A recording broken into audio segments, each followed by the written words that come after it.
then our UAAP basketball games will be unang-una, available syempre, across expectations all natin, ano yung primary goals natin for this upcoming UAAP season? Well, just like the previous season, syempre ang pinaka-goal talaga is to be able to compete, give the other programs tough competition. And hopefully by doing so, makapag-advance sa Final Four. Ganun. So yun lang yun ang makikita namin immediate goal namin. Kasi pag sa Final Four ka, anything could happen. Back from last season, Coach, ano yung mga things na ina-address natin na to improve the season? Well, sa amin, ano lang lagi continuous improvement.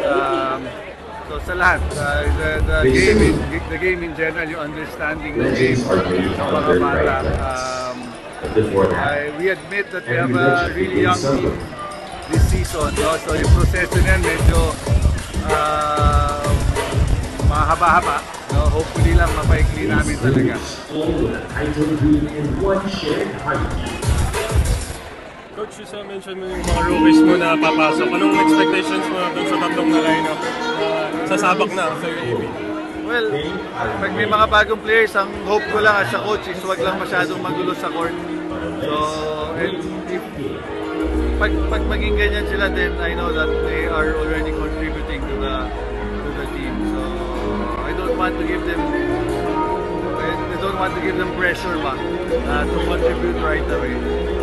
So, pabalik na rin naman for the graduating Cedric Manzano. Lalo na nag-iisa lang siya. In-expect mo sa kanya yung leadership ni Cedric, in-expect namin this season.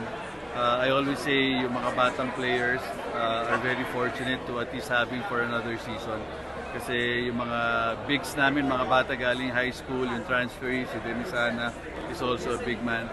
So, sana mag-take advantage sila sa ilang buwan na makakasama pa nila si Cedric.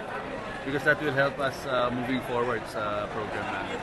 Coach, sabi nyo nga, puro bago yung bigs. Gano'ng kalaking part yung magiging gano'ng kalaki magiging part ng mga new players natin, including yung rookies, parang sila Kobe na rin? Well, to be honest, when you go to a season with new players, you don't really know what to expect from them. No? Ang hope ko lang is, again, every time we give them opportunities, maging stable sila sa loob. Pag gano'n nakakapag-contribute na yan. Small contributions sa amin makakatulong. Last na lang, Coach. Yung di ba dating player mo si Jed? Yes. Coach Jed, ano na lang yung parang reaction mo nung siya yung naging parang nagkaroon niya na rin ng coaching trip? Well,